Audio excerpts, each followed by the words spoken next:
¿Y cómo estamos? Y quisiera que estuviéramos sentados como familias.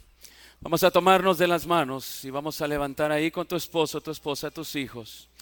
Vamos a levantar nuestras manos en unidad y vamos a repetir la promesa de Dios al estar adorándole aquí en el contexto de familia. Vamos a repetir juntos lo que dice Hechos 16:31. Cree en el Señor Jesucristo, repitámoslo.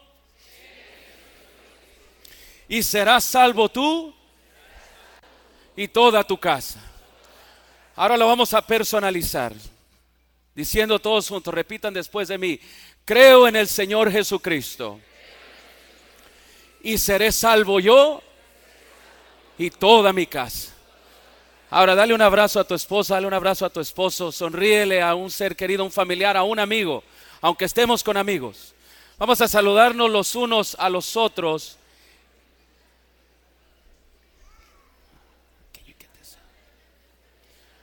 Vamos a saludarnos los unos a los otros y nos podemos sentar.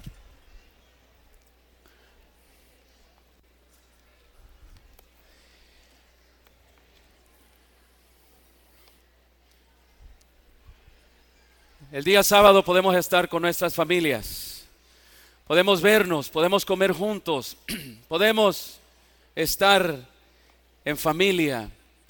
Yo los voy a invitar a que los sábados nos sentemos como familias, con nuestros hijos, con nuestras hijas, con nuestros esposos.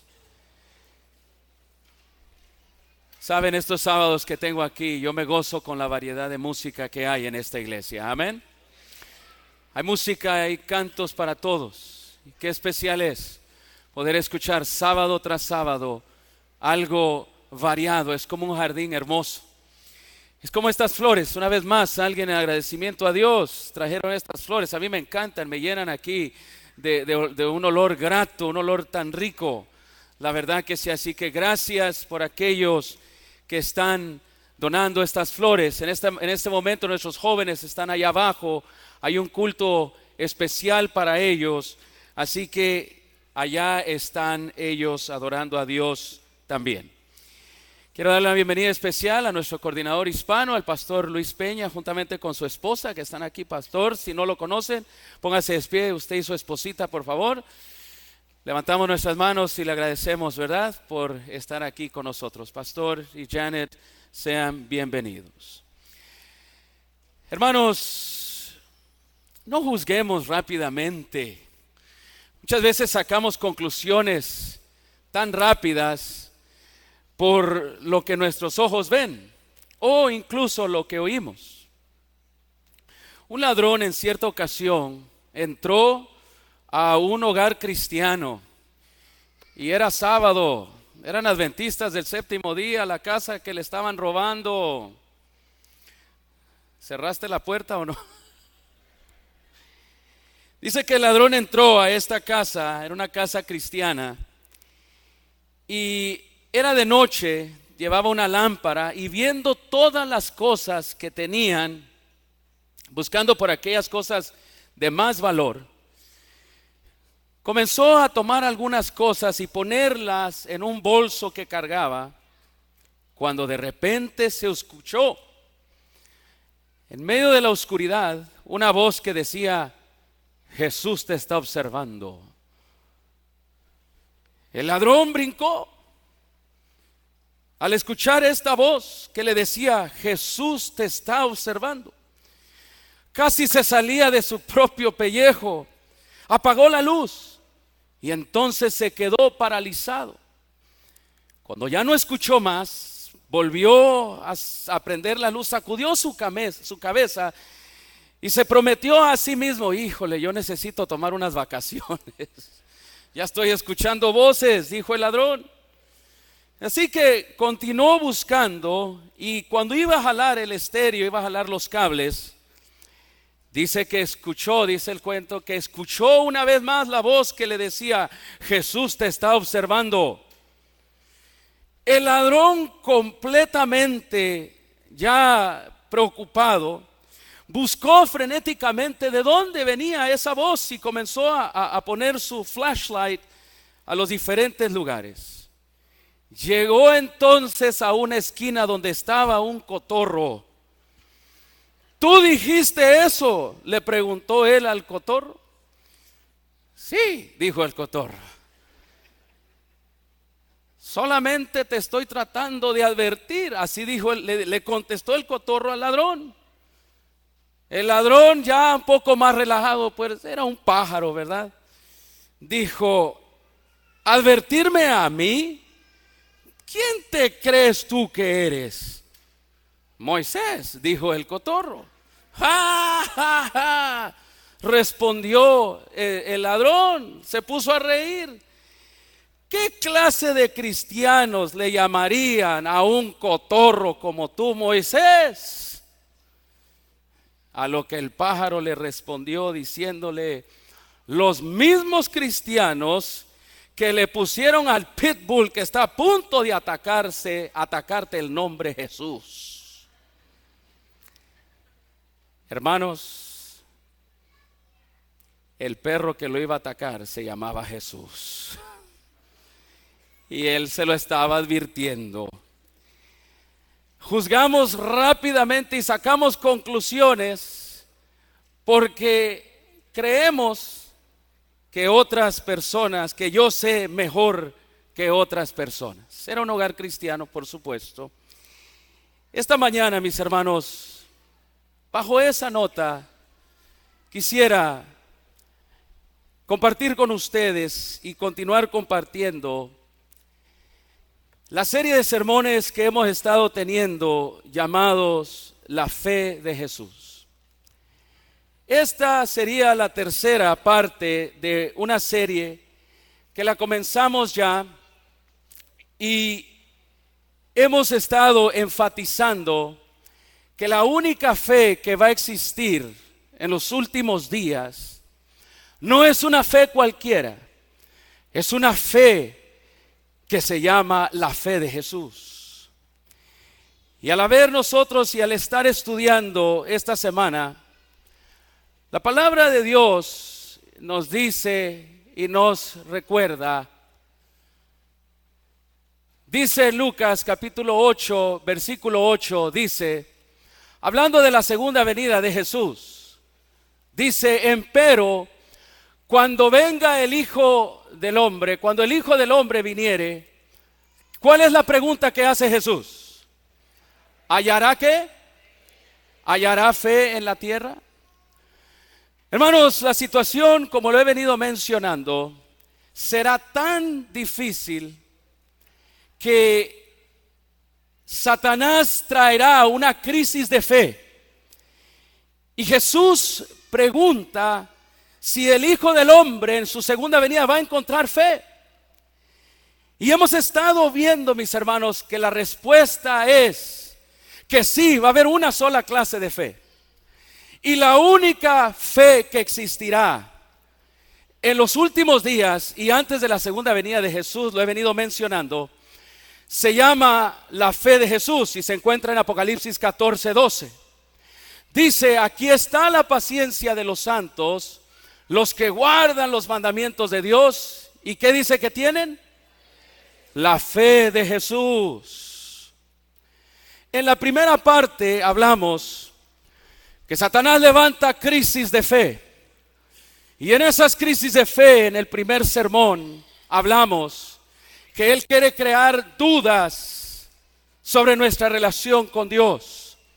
Él quiere crear dudas en nuestro caminar con Dios y quiere hacer que nuestra fe dude.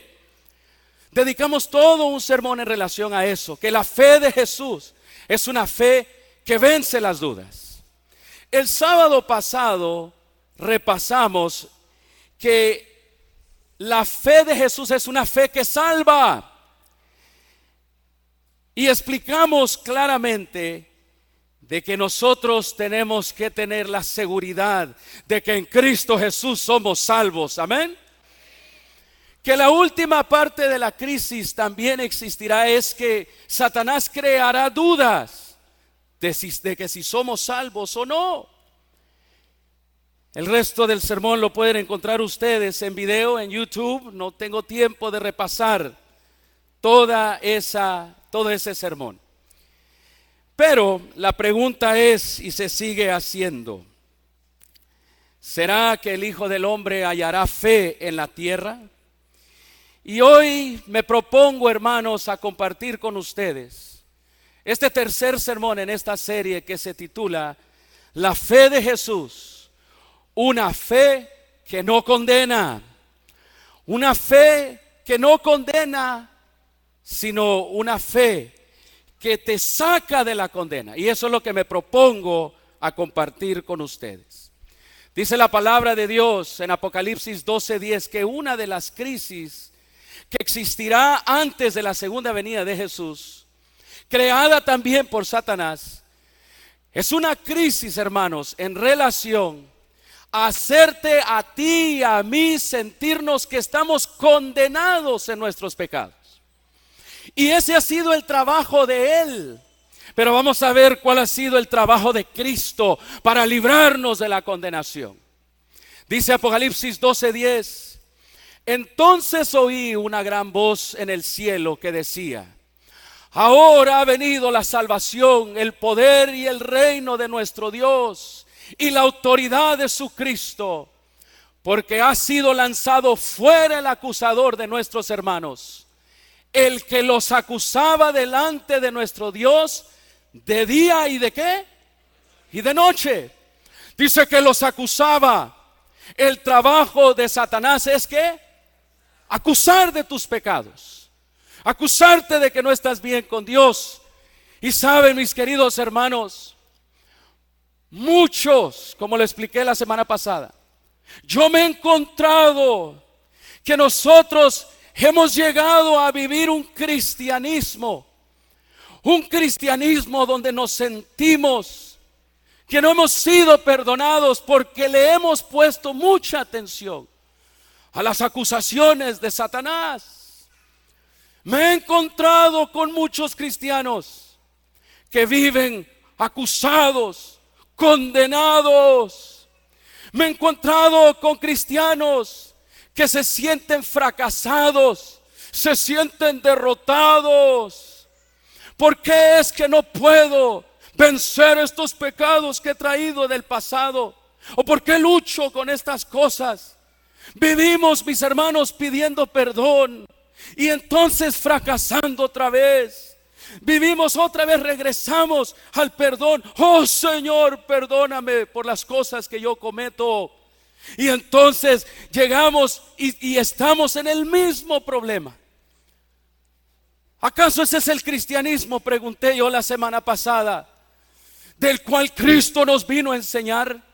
Él vivió derrotado y victorioso, ¿sí o no? No, claro que no. Él vivió victorioso, Él fue vencedor. Satanás vino a tentarlo, a probarlo en su fe, pero Él vivió vencedor, victorioso. Ese es el cristianismo que yo conozco. Esa es la manera de caminar, que todo aquel que ha decidido seguir a Cristo pueda vivir de victoria en victoria, porque dice Romanos capítulo 8, dice: en Cristo somos más que vencedores. Amén. Pero muchos, en la privacidad de nuestros corazones, vivimos derrotados. Allí hemos fracasado, no tenemos victoria. Oh, mis queridos hermanos, yo quiero en esta mañana ilustrarles con la palabra de Dios lo que hizo Jesús para librarnos de esa condenación, para librarnos del acusador Satanás. Veamos, mis queridos hermanos, cuál fue el trabajo que hizo Cristo. Aquí está la clave, pues. Aquí está la clave. Miren lo que dice la palabra de Dios. El propósito de Jesús, Mateo 1:21, no fue para librarnos de alguna crisis financiera, aunque Él se deleite en hacerlo. No fue para salvarnos primeramente de algún problema que estamos pasando, aunque Él se deleite en hacerlo.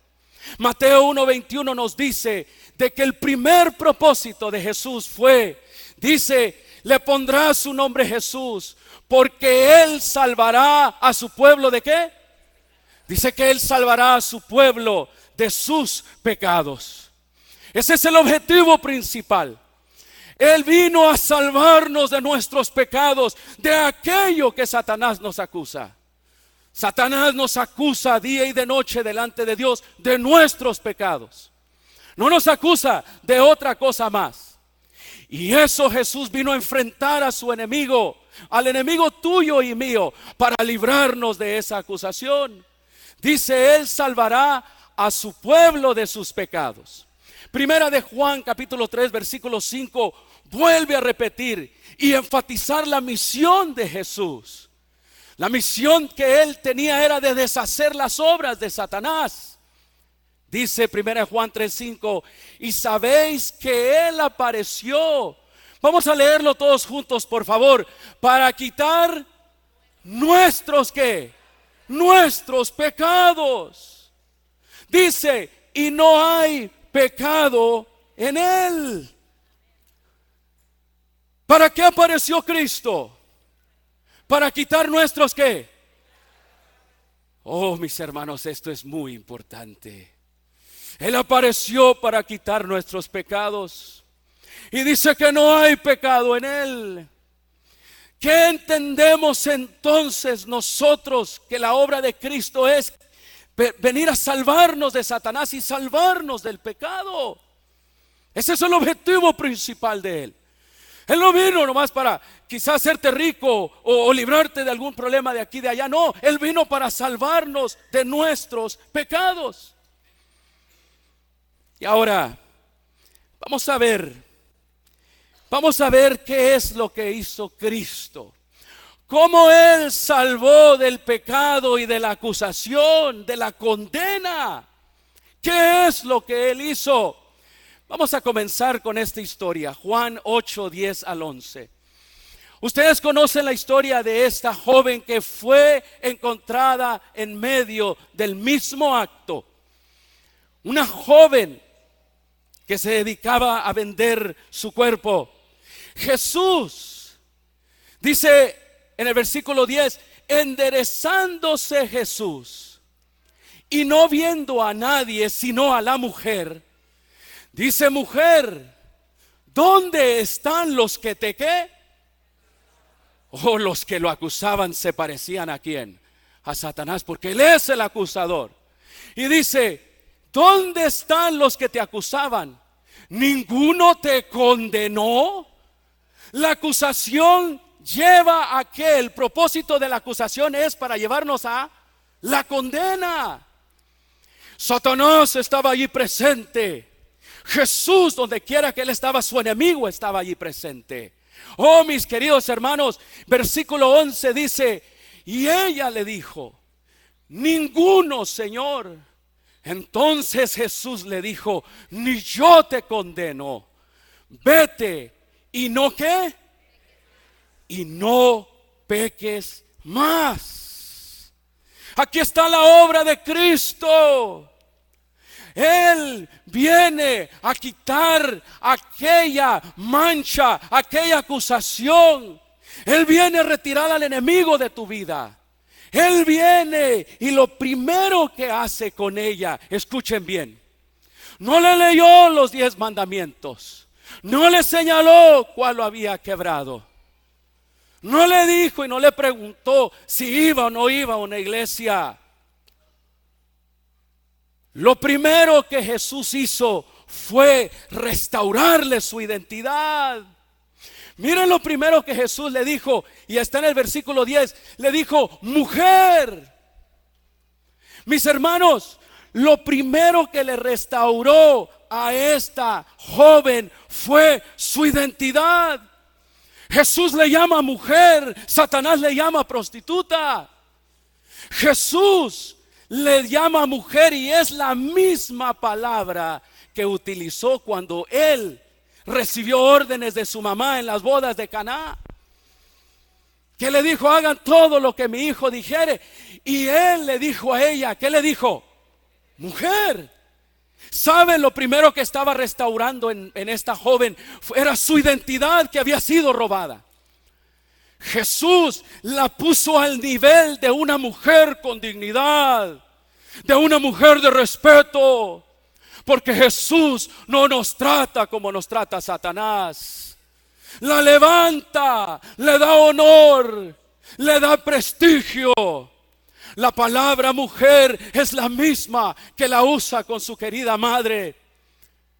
Allí estando esta muchacha recibiendo acusaciones para ser condenada, Jesús la levanta y le restaura su identidad. Y lo segundo que hace Jesús, mis queridos hermanos, aquí Jesús está trabajando para quitar el pecado de ella. Aquí Jesús está trabajando, destruyendo las obras de pecado que Satanás había hecho sobre ella. Y Jesús, lo segundo que le dice, miren ustedes, en el versículo 11 le dice: ni yo te condeno, vete y no ¿qué? Y no peques más. Primero restaura su identidad como mujer y después se enfoca Jesús en su conducta. Jesús no comienza al revés, porque Él bien sabe que si alguien necesita cambiar su conducta de pecado, necesita primero ser restaurado en una identidad correcta y verdadera.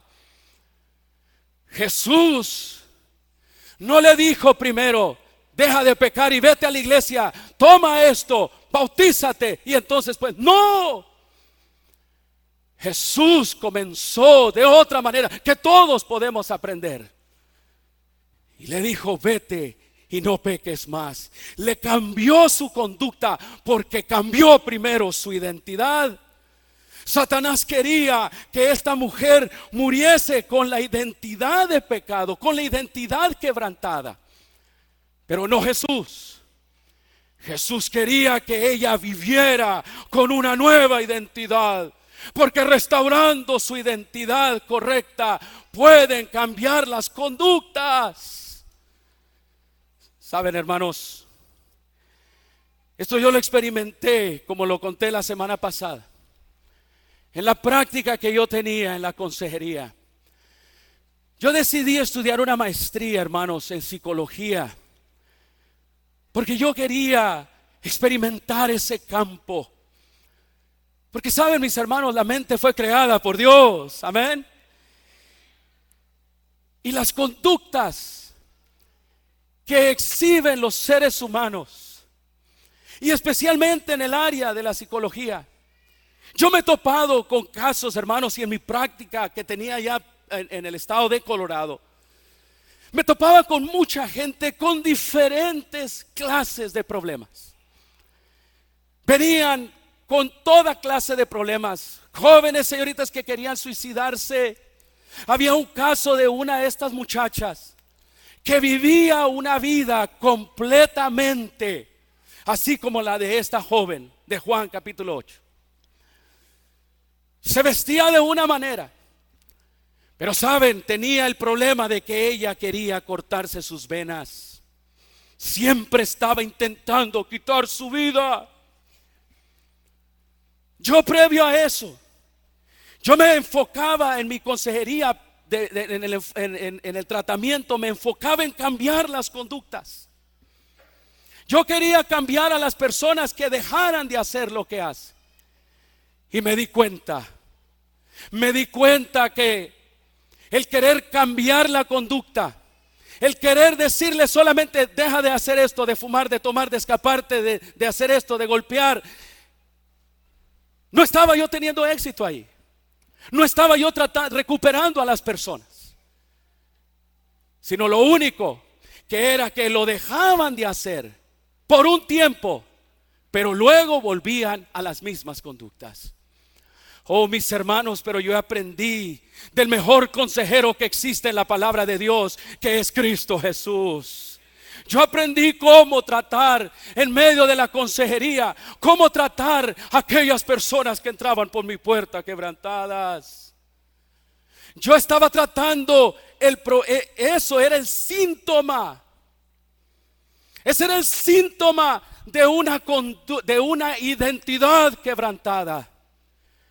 Cuando esta joven me llamaba y yo la iba a ver, allá al lugar donde ella se trataba de quitar las venas, de cortar las venas, perdón. Allá en el lugar de las salas de emergencia, en el psiquiátrico, Cuando ella ahí quebrantada y le decía, ¿por qué? ¿Por qué lo haces? ¿Qué te lleva a tomar, a usar drogas y acostarte y hacer tantas cosas con tanta gente? Tú tan linda, tan bella, ¿por qué? ¿Qué te hace hacer eso? Saben, mis hermanos, yo me enfoqué muchas veces en que ella dejara de hacer ciertas cosas, pero entonces me aproximé de una manera diferente. Oh, mis hermanos, ella había sido quebrantada y por primera vez me di cuenta. A la edad de 9, 10 años, ella había sido su propia familia. Alguien la había violentado, alguien tan cerca a ella. Alguien había robado su dignidad. Alguien había de la familia se había apoderado de ella y por muchos años alguien cuya sangre corría por sus venas la estaba utilizando como mujer. Es que no puedo contarte, me decía ella, pero yo sabía que si yo encontraba la identidad quebrantada de ella y que si yo podía restaurar esa identidad con la ayuda de la palabra de Dios, yo iba a poder, con la ayuda de Dios, cambiar las conductas que la estaban llevando a tratar de matarse desde pequeña, y por este familiar que había abusado de ella. Ella había recibido el mensaje de no ser amada. Se había convertido en una niña, una joven y en una mujer que sin valor, que aquella persona que tenía que amarla a ella no era digna de su amor.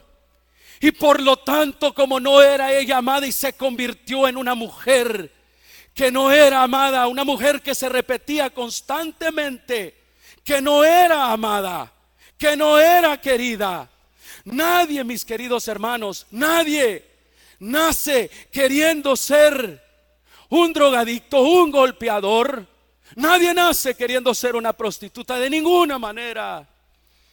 Oh, mis queridos hermanos, ella por ese quebrantamiento había recibido una identidad equivocada como mujer, que ahora la llevaba a realizar todas estas conductas.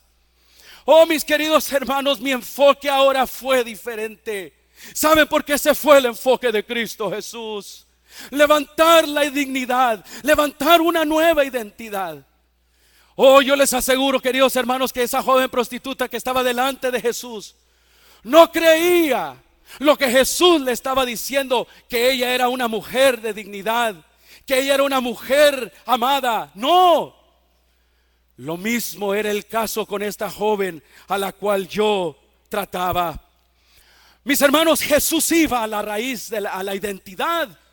Miren ustedes, en este caso, Jesús, cuando él llegó a las costas ahí de Gadara, dice la palabra de Dios en Lucas capítulo 8, dice que él llegó a esta tierra de los Gadarenos. Y miren ustedes, para ilustrar lo que primero Jesús hace, dice, vino a su encuentro un hombre de la ciudad endemoniado. ¿Qué estaba? Endemoniado. Dice, desde hacía mucho tiempo, y no vestía ropa ni moraba en casa, sino que ¿dónde vivía? En los sepulcros. Dice, al ver a Jesús, se lanzó, dice, lanzó un gran grito y se postró. Quería adorar a Cristo. Él vino ante su presencia. Él quería tener un diálogo con Jesús, pero había alguien que estaba habitando en él. Había una identidad, una naturaleza que estaba habitando en él. Dice que postrándose a sus pies exclamó a gran voz: ¿qué tienes conmigo, Jesús, Hijo del Dios Altísimo?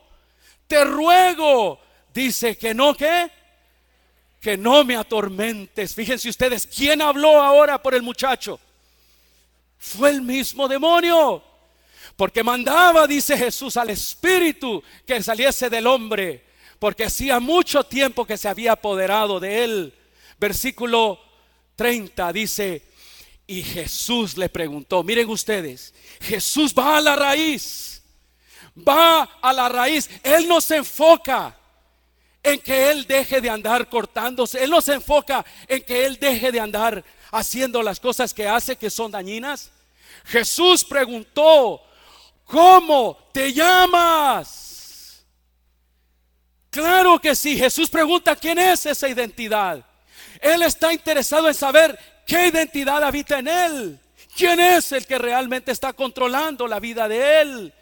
Y le respondió Legión, que es entre 3,000 y 6,000 soldados romanos, en otras palabras, entre 3,000 y 6,000 demonios. Y le dijo, porque muchos demonios habían entrado, ¿dónde? En él. Oh, mis queridos hermanos, el pecado, la identidad, esa naturaleza que ha venido, que arrastró a esa joven a cometer los actos de prostitución, esa identidad falsa, quebrantada, esa naturaleza que es el mismo que habita en este joven endemoniado. Mis queridos hermanos, el pecado es una identidad, es una naturaleza, y Cristo tiene que venir a levantar y a destruir esa falsa identidad. Por eso Él pudo decirle a la joven, vete y no peques más. Por eso Él pudo sacar el demonio de este muchacho. Está tratando con lo mismo. A ambos les pregunta, le dice mujer, y a él le pregunta, ¿cómo te llamas? Porque Jesús va a la identidad antes de enfocarse en las conductas. Él sabe que si él puede destruir esa falsa identidad de Satanás, él puede salvar a esa persona, darle una nueva identidad y darle nuevas acciones. Quiero comentar con ustedes, queridos hermanos, lo que la palabra de Dios dice en relación. El pecado es una identidad y los pecados son las acciones que llevan a cometer esa falsa identidad. Miren lo que dice la palabra de Dios. El pecado, mis hermanos, es más que una acción. Nosotros tenemos entendido de que el pecado y los pecados son simplemente acciones. Pero déjenme comentarles, hermanos, con la palabra de Dios, que es más que una acción. Sí, hay actos de pecado, pero yo quiero decirte esta mañana que el pecado es más que una acción.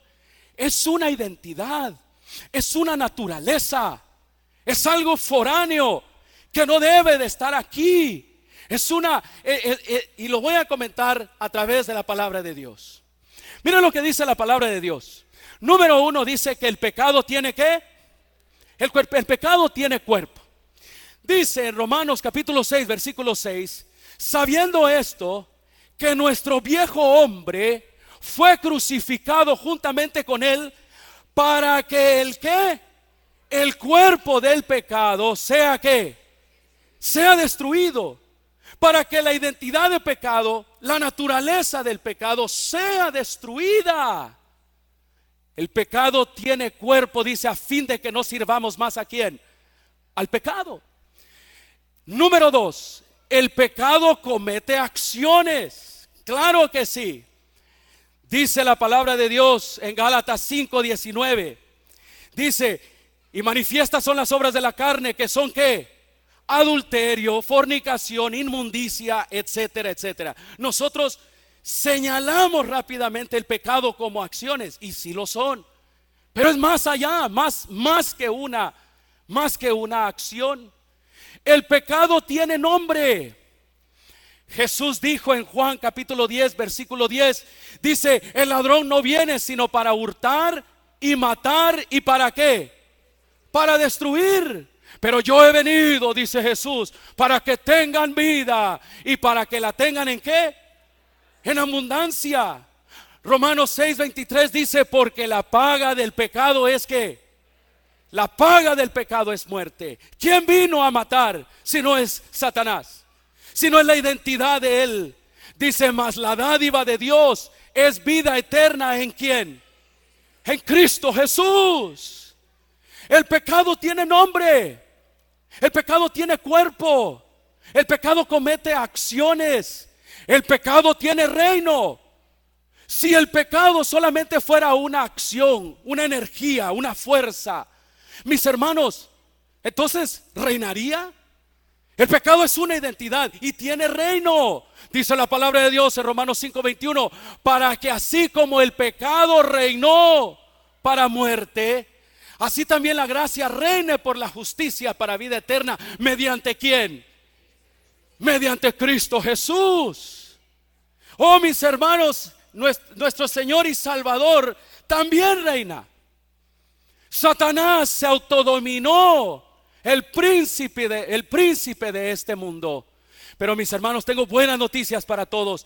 El pecado ya está juzgado y ya está condenado por Cristo Jesús, nuestro Señor y nuestro Salvador. Oh, mire lo que dice en Juan 16:11. Dice que el Espíritu Santo convencerá de juicio por cuanto el príncipe de este mundo ya ha sido ¿qué? Juzgado. Ya ha sido él condenado. Oh, mis queridos hermanos, en esta mañana yo quiero decirte que Jesús vino a enfrentarse con el pecado mismo, con el que instaló la identidad de él sobre hombre y sobre Adán y Eva y todos los demás. Él instaló la identidad de pecado, la identidad de la serpiente, que es el pecado. Y por lo tanto, con una identidad quebrantada del pecado, oh, mis hermanos, nosotros cometemos los actos que nosotros llamamos pecados. Pero Cristo Jesús, mis hermanos, Él vino para enfrentarse con el pecado mismo y para destruirlo y destruir su poder para siempre. Así dice la palabra de Dios. Dice Romanos 6:10, porque en cuanto murió a esa falsa identidad, Él murió. Él murió, dice, por el pecado. Porque en cuanto murió al pecado, murió una vez por todas. Mas en cuanto vive, dice que Él vive para Dios. Jesucristo vino a quitar esa identidad falsa del pecado y ya está condenado. El pecado ya está juzgado. Y saben, la condenación no te pertenece a ti ni me pertenece a mí. Dice la palabra de Dios que le pertenece a Satanás, porque el príncipe de este mundo ya ha sido juzgado y condenado. ¿Cuántos dicen amén? El pecado ya está juzgado, Satanás ya está juzgado. Y la identidad que Satanás se deleita en poner y que el ser humano tenga, ya no tiene poder sobre nosotros, porque la sangre de Cristo Jesús la ha vencido de una vez por todas. Mis hermanos, yo no le creo a las mentiras de Satanás. Cuando él me acusa del pecado, cuando él me acusa de una identidad falsa, él dice, él es esto y él hace esto. Él tiene mi identidad de pecado, se parece a mí, dice Satanás. Por eso él comete esos actos. Oh, mis hermanos, pero Cristo Jesús, ¿saben? Cristo Jesús, Él ya murió por esa identidad del pecado. Y por eso nosotros ahora podemos vivir justos delante de Dios, porque ya no nos parecemos a Satanás, nos parecemos a Él, a Cristo Jesús. Hermanos, la palabra de Dios, en conclusión, saben, la palabra de Dios nos dice algo tan especial. Dice Juan capítulo 3 versículo 10 al 11. A los suyos vino y los suyos no lo recibieron. Mas a todos los que le recibieron, a los que creen en su nombre, les dio poder de ser hechos ¿qué? Hijos de Dios. Los cuales, dice la palabra de Dios, y miren ustedes, los cuales no son engendrados de sangre, ni son nacidos de voluntad de carne, sino son nacidos ni de voluntad de varón, sino que son nacidos de Dios. Oh, mis hermanos, saben, yo no creo que la iglesia es un lugar de enfermos o un hospital. Saben, yo creo que la imagen y la identidad de Dios para la iglesia es como una sala de partos. El Señor está dando a luz a hijos e hijas de Dios. El Señor está dando a luz aquí en este lugar a hijos nuevos y a nuevas hijas. El Señor está haciendo que muera la identidad del pecado y que mueran las conductas de pecados, para nacer a una nueva simiente, a una nueva identidad que viene a través de Cristo Jesús. Génesis 3:15 se le prometió a Adán y a Eva. Miren ustedes, se le dijo: y pondré enemistad entre ti y la mujer, y entre tu simiente y la simiente suya. Esta te herirá en la cabeza y tú la herirás. ¿Dónde? En el calcañar. ¿A qué se refiere esto? Oh, mis hermanos, Dios tuvo que trabajar de la manera humana. Tuvo que venir una nueva identidad a través de carne y de sangre, porque la identidad, la carne y la sangre de Adán y Eva ya traían la identidad y la simiente de Satanás en ellas. Pero ahora Cristo Jesús es la simiente de Dios. Ahora Él viene y destruye esa falsa identidad. Él viene y trae su propia identidad. Y la palabra de Dios nos dice: Él es la imagen del Dios invisible, el primogénito de toda creación. Adán y Eva perdieron la imagen y la semejanza de Dios, pero ahora nosotros la podemos tener por medio de Cristo Jesús. Él es la imagen del Dios vivo, invisible, y esa imagen, esa identidad ahora mora en mí. Segunda de Corintios capítulo 5 versículo 17.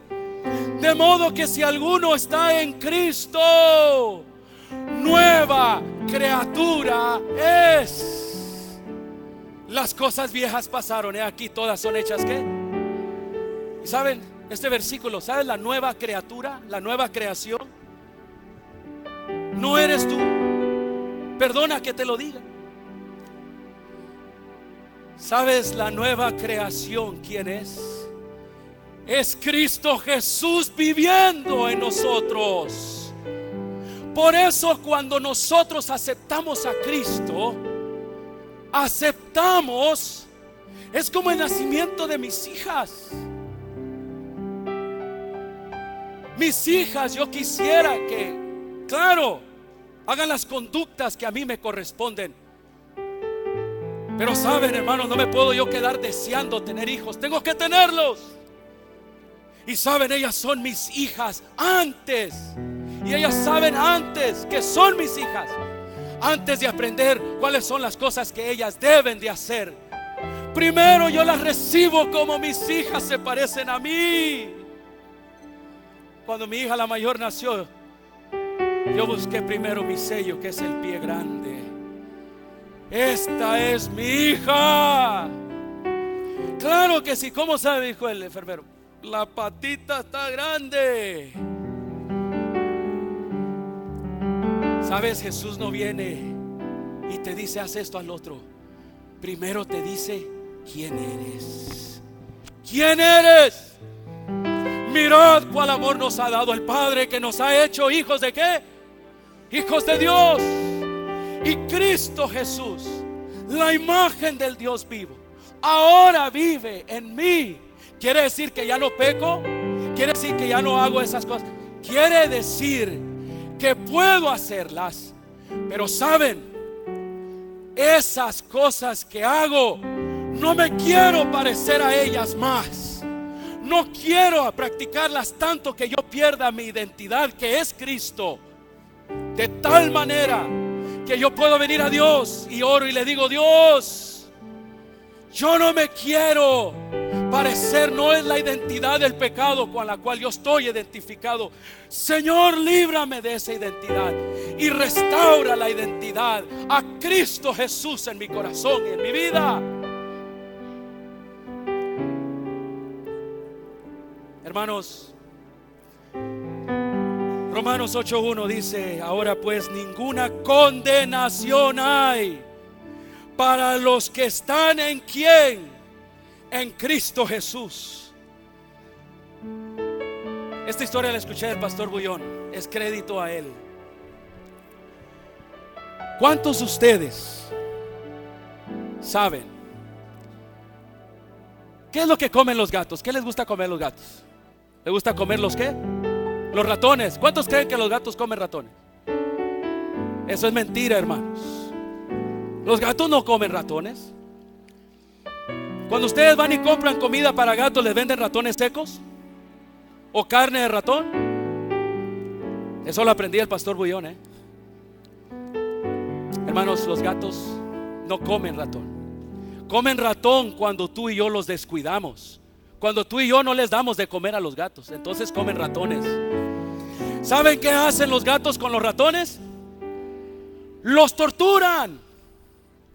Los gatos, cuando ven a los ratones, los atrapan, se los mastican y se los comen. ¿Cuánto tarda un gato para matar a un ratón? Tarda mucho tiempo. Yo he visto ese proceso, ¿saben? Digo, qué malos son los gatos. ¡Wow! Al ratón lo que hacen es que ¡fua!, le meten sus garras, los juguetean, los muerden, pero no los matan. El gato se deleita en destruir, en hacer sufrir, porque le está dando una condena de muerte a este ratoncito. Y el gato se puede voltear y el ratón, allá está, si es que hablar el ratón, ¿verdad? Se levanta, está medio desmayado, medio herido y dice: ok, está viendo el otro lado, y se levanta el ratón y sale corriendo. ¿Y qué hace el gato? Vete para acá. Y lo agarra, lo muerde y le mete otra vez. Si hablara el ratón dijera: mátame, ¿por qué me haces tanto sufrir? Saben, el ratón está condenado a morir. Mira, el que está en Cristo Jesús, dice la palabra de Dios, que ya no hay ninguna condenación, porque el que está condenado fue Satanás, no fuiste tú ni yo. Juan 3:17 dice la palabra de Dios que Él vino no para condenar el mundo, sino para ¿qué? Salvarlo al mundo de la condenación. ¿Sabes? Muchos de nosotros hemos estado viviendo como el ratón, condenados, y nos sentimos condenados delante de la presencia de Dios. Qué terrible sentimiento es. Desde que yo conozco a Cristo, yo ya no vivo bajo condenación, ¿saben? Mi identidad es Cristo, el Hijo de Dios que vive dentro de mí. Él me dice que Él es mi Padre y yo soy su hijo, no porque soy bueno, sino porque el Hijo amado de Dios ahora decide vivir en mí. Me llamó el martes cuando yo estaba a punto de comerme unos frijolitos, unas tortillitas ahí calentitas. Me llamó, tomé la llamada, era lunchtime, y me dijo: pastor, te quiero agradecer. ¿Por qué? Pensé en mi mente: pastor, inicié la universidad. I'm gonna study, man. Es más, ya me hicieron el presidente del club, no sé cuál. ¿Eres tú?, le dije. El que creo que eres tú. Sí, me dice. Pastor, te agradezco mucho por lo que has hecho en mi vida y cómo Dios te ha utilizado, Abby. Le digo: sabes, no te preocupes, no, yo no he hecho nada. pastor, cuídate, te llamaré después, te voy a enviar mis calificaciones. ¿Saben cómo traté con este muchacho? Yo lo conocí a él aquí en Los Ángeles, vendiendo drogas en la iglesia, haciendo adictos a otros jóvenes en la iglesia. Nos corrieron de un campamento por él. Cargaba armas en la iglesia. Y me dijo un día a mí: pastor, tú cuídate ese. ¿Por qué? ¿Saben cómo traté con este muchacho? No fue fácil, pero yo sabía que no era él. Yo sabía que la identidad del pecado había tomado completa posesión de él. Y los actos que él hacía eran actos que correspondían a esa identidad. Hermanos, con mucha oración, juntamente con sus padres y la iglesia, y dando órdenes a la iglesia: ninguno me lo toque. Yo voy a tratar con él. Nadie le diga: tú andas con pelo largo, no entres a la iglesia. Nadie le diga: tú andas con pantalones hasta acá, no puedes entrar. Nadie. Porque él va a nacer aquí en el reino de Dios. Y di órdenes estrictas a todos, diáconos, ancianos. Nadie lo condene. Nadie le diga: hey, ¿a dónde vas? Déjenlo. Saben, hermanos, porque esta es una sala de partos. Amén. Y Dios quiere dar a luz. Y glorifico el nombre de Dios, porque ahora Él es una persona nueva. Su identidad ha regresado. Es la identidad de Cristo Jesús, ahora morando en Él. ¿Saben cómo trato a las personas, hermanos, dentro de las iglesias? Y quisiera esto que se quedara en la mente de todos. Cualquiera. Nosotros, hermanos, no podemos condenar a nadie. A nadie. ¿Sabe por qué? Porque el que está condenado es Satanás, no nosotros. Cuando una persona me dice lo que tiene y cómo está batallando en sus pecados, hermanos, yo lo comprendo y trato de y restauro la identidad que Dios le ha dado a él y a ella. Lo trato y lo manejo a esa persona con tanta delicadez, diciéndole: tú eres un hijo de Dios, tú eres una hija de Dios. Las cosas que tú has hecho corresponden a esa identidad. No, y lloran. Oh, mis hermanos, nadie que venía a la presencia de Cristo se sentía menos cuando era tratado por Él. Jesús les restauraba su identidad. Y esta mañana, en el nombre de Jesús, yo quisiera invitarlos a todos ustedes que ya no vivamos bajo la condenación ni bajo el poder de esa identidad. Cristo Jesús dice en su palabra que todos los que estamos en Él, todos los que están en Cristo Jesús, son una nueva ¿qué? Criatura. ¿Y cuántos en esta mañana quisieran una vez más volver a nacer como hijos de Dios, poniéndose de pie en esta mañana, aceptando a Cristo Jesús como nuestra única identidad? Carlos no puede vivir la vida cristiana solo. No, yo solo puedo vivir porque Cristo vive en mí. Si nos hemos sentido condenados por el pecado como el gato y el ratón, líbrate en esta hora en el nombre de Cristo Jesús. Aférrate de Cristo y aférrate de tu identidad. El apóstol Pablo dice: con Cristo estoy juntamente crucificado y ya no vivo. ¿Quién? Carlos ya no vive, ahora vive Cristo en mí. Esa es la fe que va a existir al final. La fe de Cristo Jesús, que ahora vive en mí porque Él vive en mí. Oremos. Te agradecemos, querido Dios, Porque en Cristo Jesús somos salvos de la identidad del pecado, de sus acciones. Ya no tiene el pecado poder sobre nosotros, porque Cristo lo quebrantó una vez por todas. Oh eterno Dios, en esta hora, en el nombre de Jesús, ya no queremos vivir bajo esa condenación. Padre, somos tus hijos y Cristo tu Hijo vive en nosotros. Y tú no condenas a tu propio Hijo, Señor, sino que te deleitas en Él, porque Cristo vive en mí y en cada uno de mis hermanos. Padre, en el nombre de Jesús, que podamos vivir libres en Cristo Jesús, con esa identidad, con esa fe, con las acciones de Jesús a través de nosotros. Bendícenos pues, rompe la identidad falsa y trae la identidad de Cristo. Te lo pido en el nombre de Jesús. Amén, Señor. Amén. Tomen asiento, mis queridos hermanos. Vamos a pedir a los diáconos que pasen.